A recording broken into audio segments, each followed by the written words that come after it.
Good afternoon, folks. I'm Robert Chappell. I'm the executive editor of Madison365, and I'm here with your daily update for Friday, December 18th.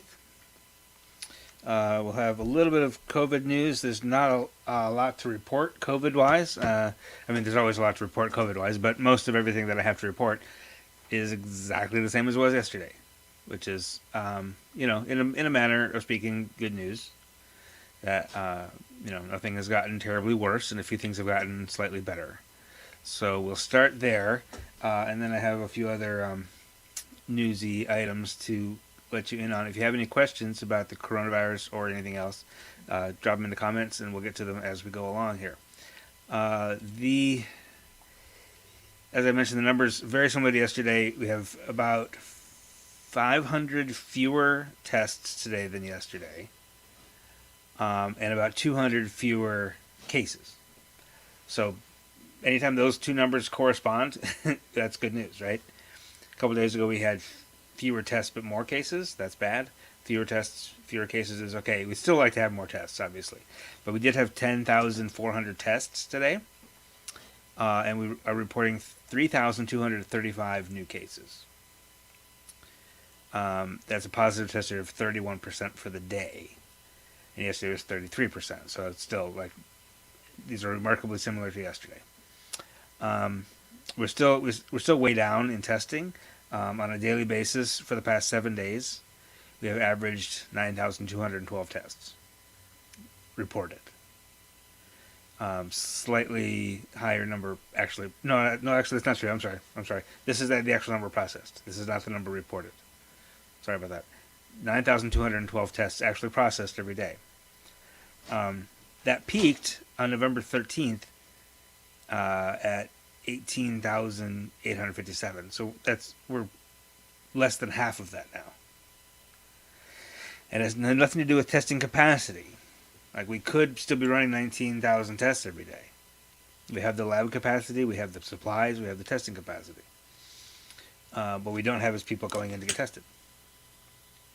So as a result of that, I think, this is a little bit of speculation, but I think what that means is we're testing more people who are either, being tested routinely, like healthcare workers, people on university campuses are getting tested once or twice a week, those folks, and then, but in addition to those, people who are already sick, or who are likely to be sick.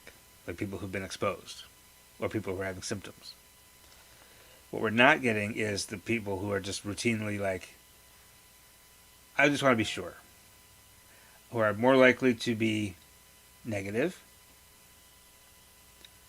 but are just, making sure. The downside of that lower testing is that we just don't have as complete a picture of what's happening. If we had the same number of tests today that we did before, it's very likely we'd have 6,000 or 7,000 cases again today. So the implication of that is, there might be 3,000 new cases today that we aren't seeing, and who don't know that they're sick. At least some percentage of those aren't going to be showing symptoms yet. And are going to be walking around, going to the store, and hopefully wearing a mask and keeping distance. But still, shouldn't be out at all because they're carrying this virus. So, and you just all the statistics that stem from that number of cases. I don't feel like we get a full picture. But anyway, we do have some statistics nonetheless.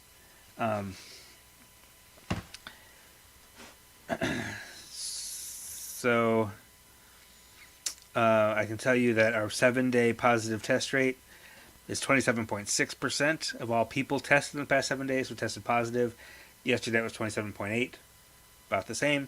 The positive test rate for all tests, which takes into account that a lot of people get tested more than once, is down a little bit more. It's from 10.7 yesterday down to 10 today, 10.0. So 1 out of every 10 tests was positive in the past 7 days.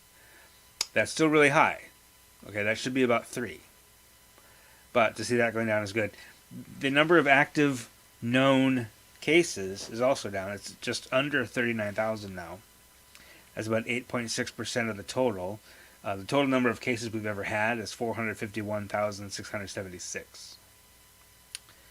And that number has been going down, but it's important to recognize that that's the number of known active cases. Remember, as I just said, there might be 3,000 cases that we would catch right now, that we would catch today if there was 18,000 tests. So I'm not convinced that the number of actual active cases is down by that much. But it's the number of known active cases is down because we're not testing as much. So I hate to think like that. I hate to be skeptical like that. I hate to feel like doom and gloom about it, but that's kind of the reality of the situation. In terms of fatalities, we did report 61 more deaths today, and we did also remove one from Wood County that had reported one and unreported it, basically. So our current total confirmed death toll, 4,315.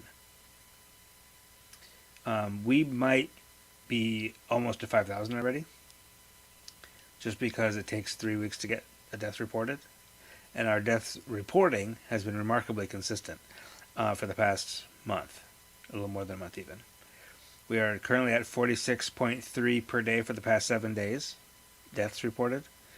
The 14-day average is 49, and the 30-day average is 51. So that's pretty consistent for the past 30 days to have exactly, right about 50 deaths every day for the past 30 days. But again, it takes 3 or 4 weeks now for all the deaths to be reported into the data. So it's possible that we are getting 60 or 70 deaths a day right now, and for the past week, and we just haven't got those reported yet. It's also possible that we're still going to be at 50 for the rest of the year. We just don't know. But given the way the cases went up and up and up through the end of November, I would anticipate that there were a lot more deaths at the end of November, beginning of December that we haven't got reported yet. Again, I don't want to be doom and gloom. I don't want to scare you. I don't want to panic you. I don't want to be overstating it. But I just want to prepare you that the fact that we're kind of leveling off on deaths may not reflect reality completely. Rachel, it's a great question. I will get to it in just a minute. Let's look at where the deaths occurred. I mentioned that one that came out from Wood County. But in terms of where they actually are reported, looks like 21 different counties reported at least one. So we have 11 deaths in Milwaukee County, 6 in Dodge, 5 each in Racine and Kenosha, the southeast corner of the state, counties, 4 in Waukesha County, 4 in Jackson County. 4 in Waukesha County is very different than 4 in Jackson County, right? It's a very different population base in terms of just the number of people per capita. 4 people dying in Jackson County is a bigger number than in Waukesha County. Still 4 people, still 4 families that are affected. 3 in Walworth County, 2 in Washburn, Pierce, La Crosse, and Jefferson. And then 1 each in Waushara, Waupaca, Washington, Vernon, Rock, Outagamie, Oconto, Marquette, Marinette, Lincoln, Langlade, Lafayette, Grant, Eau Claire, and Calumet. So that's basically the numbers for today. Rachel asks, do you have a guess as to why people are not testing at the same rate? And yeah, that's part of the problem, is that there's this messaging issue that everybody who needs a test should get a test. If you have symptoms, get a test. If you've been exposed, get a test. The messaging is a little bit all over the place. My sense is that messaging is part of the problem. I also think that there was such a rapid increase in cases right after the beginning of the school year. It was so stark, and it was scary, right? The way things went up right after the beginning of September, and then into October, and that sparked people to really change their way of thinking. just kind of revert back to the way we were thinking in March and April. And people went out and bought a bunch of stuff just so they wouldn't have to go to the stores often. People started ordering groceries online again, like we did in March and April. People started going to stock up on toilet paper again, which is weird, but you know what I mean? That signaled a reversion to that manner of thinking early on. And part of that way of thinking was to get tested. And there was this whole period of time in spring when we couldn't get tested. Right? Everybody wanted to get tested, but nobody could. And then in October, everybody wanted to get tested, and everybody could. And everybody was willing to sit in line for 4 hours at the Atlanta Energy Center, or at the Rush Center in Green Bay, or in Milwaukee, wherever you were. People were willing to sit for 4 hours. And the state and the National Guard had mobile testing sites all over the state, where they'd go, from county to county all over the state and test 300 or 400 people at a time. Those mobile testing sites are gone now. Or they're not nearly as prevalent. Excuse me. And I think we've kind of settled in for the winter, kind of hunkered down. Everybody's like, okay, I've hunkered down. Even when I feel sick, I'm still just going to hunker down. Like, if I'm not dying, I'm just going to isolate myself and stay home and get through it. I'm not going to go get tested, because that's like a big pain, and I don't want to go out there. You know what I mean? And I think people are also just kind of sick of it, and it's no longer, it's here, it's ever present, but it's not like right in your face all the time. So I think it's just a matter of not wanting to bother with it. And I think that's going to cause a challenge in the vaccine, to be honest with you. We talked about this a little bit the other day. That the vaccine, which, by the way, we just learned just before I came on here, I just got an alert from the governor's office that Wisconsin actually got 35,000 doses of vaccine on Monday. We were supposed to get 50,000, which even the 50,000 would have been enough to inoculate 25,000 people. Because it's a 2-dose vaccine. So now we're down to 35,000, which means we're down to about 18,000 people who can get inoculated, assuming we don't get any more in the next 3 weeks. That's the problem. But the other problem is that it's going to take a long time to get everyone vaccinated, because for the same reason people aren't getting tested. If you think somebody can't be bothered to wear a mask to the grocery store, do you think they're going to make an appointment to get tested if they feel sick?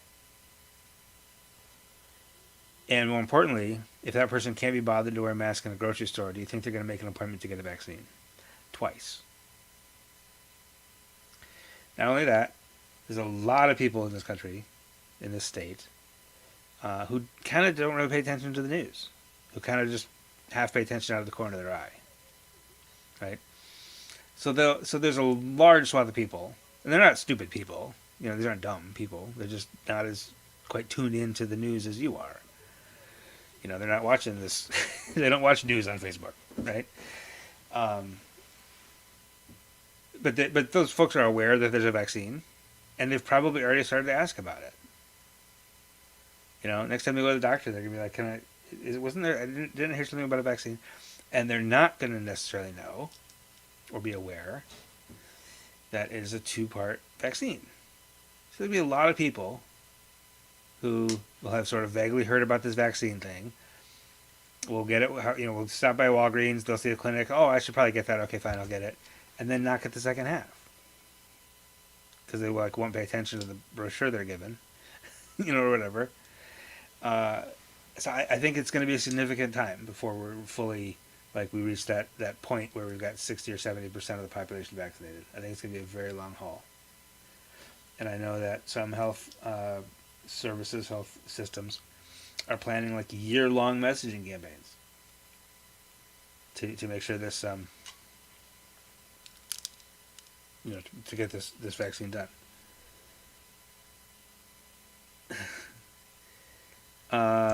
Yeah. Serena notes this. I've heard a lot of people say my family member or whatever has it, so I probably do too. But it's not just the test, right? Like you say, the test is not just for you.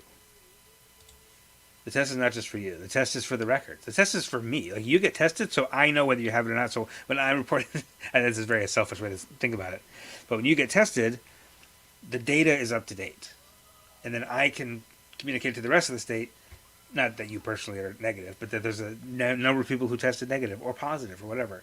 But and as Serena notes, those folks that, if you test positive, everybody you've been in contact with has to be called. Or should be. So there's a lot more to it than just like yes or no, you have it. It's not just for your convenience. And even if you had it, you should probably still get vaccinated. Like, that's the other thing that people are going to say. People are going to say, like, I had a cough in June, so I probably already had it, so I'm probably fine. Like, I don't need to get a vaccine. People will self-diagnose it, so they don't have to go through the bother of getting a vaccine, I'm sure. So the vaccine is available and will be available. There will probably be enough of it available to get everybody inoculated by, like, February. But it's not going to happen. It's not going to happen. Until well into 2021, unfortunately. Margie asks, do you think there's a chance vaccinations will be done in schools? I feel like I might have gotten some shots in school too. In late 70s, early 80s. Although I might just be remembering that. I may be conflating different memories from when I was a little kid. I think that, I wouldn't be shocked if that happened. But not till like 2022. Not for a long time. Because I don't know about the Moderna vaccine. The Moderna vaccine is not yet approved, although it's poised to be. Right? The advisory committee approved it, or recommended approval. So the FDA will approve that very soon, if not today. But the Pfizer vaccine is not even approved for children. Like, it's not approved for anybody under 16. So, with that, again, I think it's possible that vaccines will get done in schools, but not until the vaccines are approved for children and everybody else is vaccinated. Like, children will be the last to get it. Not because everybody hates children, but because children are the least vulnerable. Right? They're the least vulnerable people. And least likely to pass it around, unless they're over like 10. You know what I mean? So kids like 12 and up will get it at the same time as adults, probably, healthy adults. But the younger kids won't. I can definitely see, though, schools requiring the vaccine once it's available, just like they require tuberculosis and MMR and all that stuff. Whooping cough, all that, all the vaccines that schools require now. I could see coronavirus, COVID, SARS-CoV-2 being added to the list of required vaccinations for school. Whether or not they're actually administered in the school, I can see that requirement happening. Okay, so that is all I have for coronavirus. If there's any other questions, we'll get to them, but we're going to take a short break. And when we come back, I have some other really fun non-COVID news for you. So stay right there. Do not scroll away. I will be right back.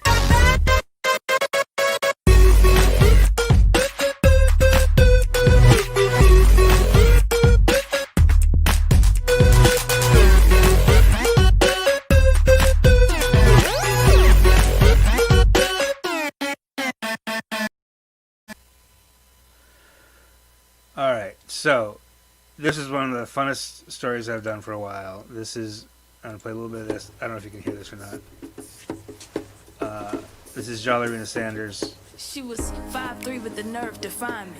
Jollerina is a University of Wisconsin alum of the First Wave program, which is a hip-hop arts scholarship. Right? It's a group of young people who come into the university every year as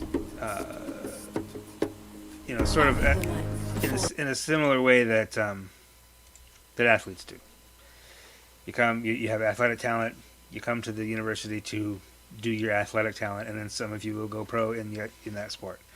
And First Wave, it's a group. It's usually about a dozen to 20 young people who get a scholarship as hip hop artists, and they perform and they create art on campus while they're here, and they get degrees in other stuff. So Jalarina is a hip hop theater performer and a hip hop musician, and she mounted a play, a one woman play called Rose Gold, and PBS Wisconsin was doing a documentary on the First Wave program, and they were so impressed with that play that after the documentary screened, they actually just called her up and said, "We want to work with you on something." So they had some meetings, they brainstormed some ideas, and what they came up with a year later, which was shot then in September 2019, so a little over a year ago now, was these 3 music videos, which tell this story of, teenage Jalarina falling in love with a girl,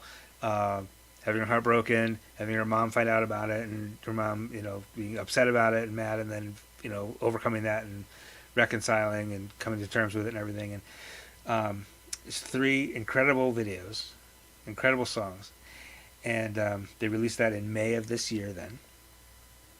And just last month, they won an Emmy for it. A regional Emmy, the National Academy of Television Arts and Sciences. It's just regional chapters, and they have regional Emmy awards. So the Chicago chapter covers Wisconsin, Chicago, Illinois, and Indiana.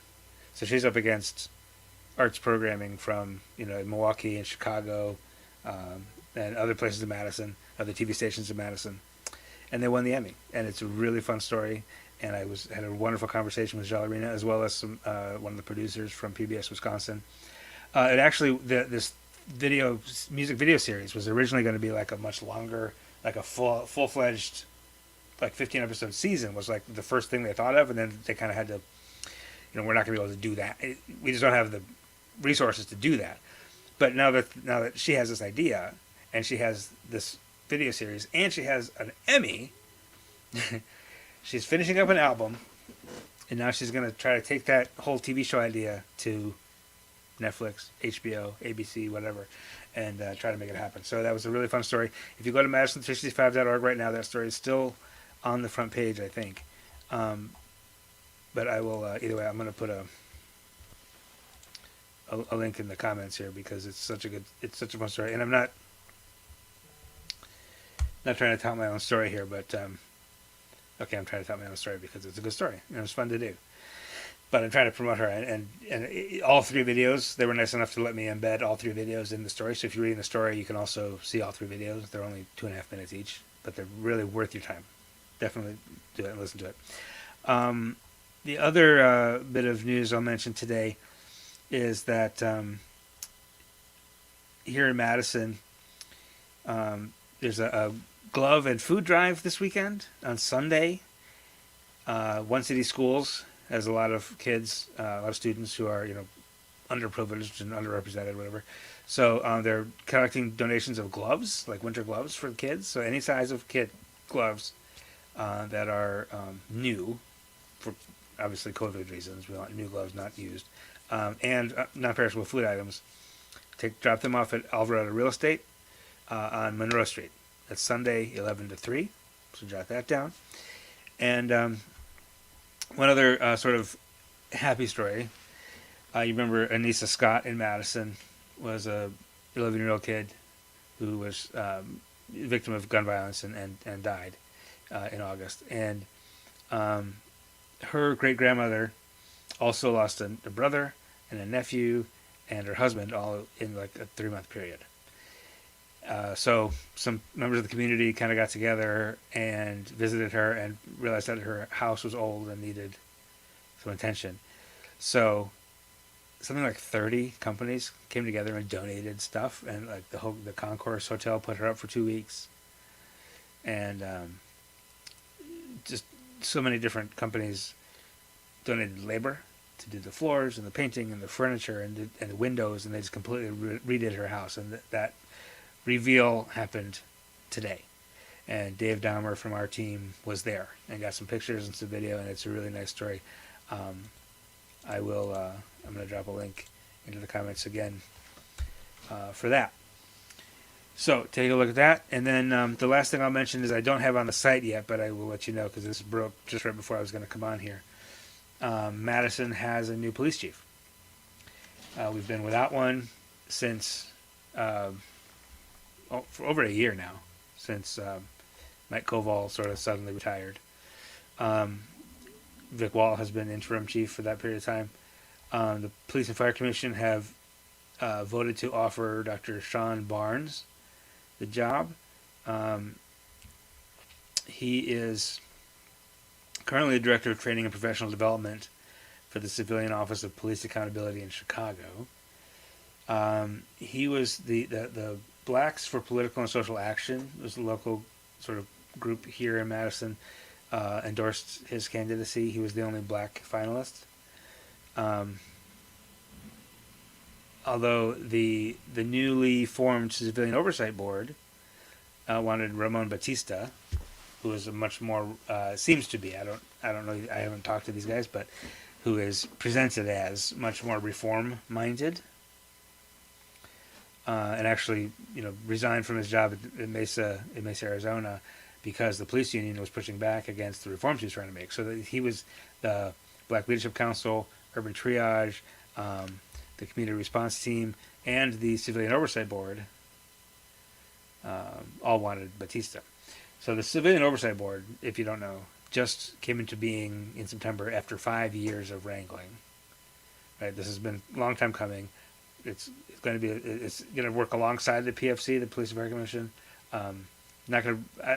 It's not super clear yet to me what its responsibilities are. It hasn't even actually really convened yet. Like all the people have been appointed, but they were asking, can you delay this process? If we're going to be the Civilian Oversight Board of the police, we should have at least a recommendation authority. So they asked to delay the decision. The PFC was not interested in that. Did not do that. Ultimately, it was a 3-2 vote,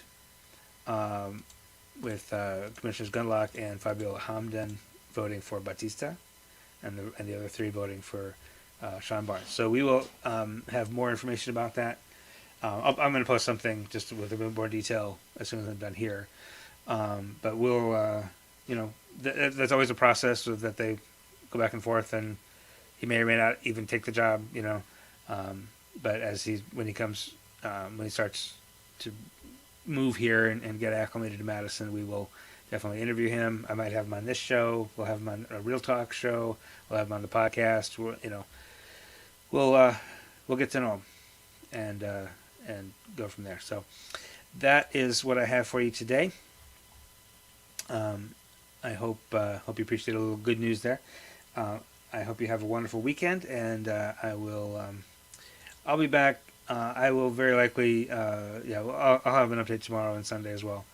But I would expect that the numbers will, the COVID numbers at least will look pretty much like they do today.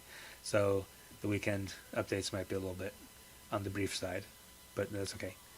But until then, have a wonderful evening, and I'll see you tomorrow. This is 365 Media.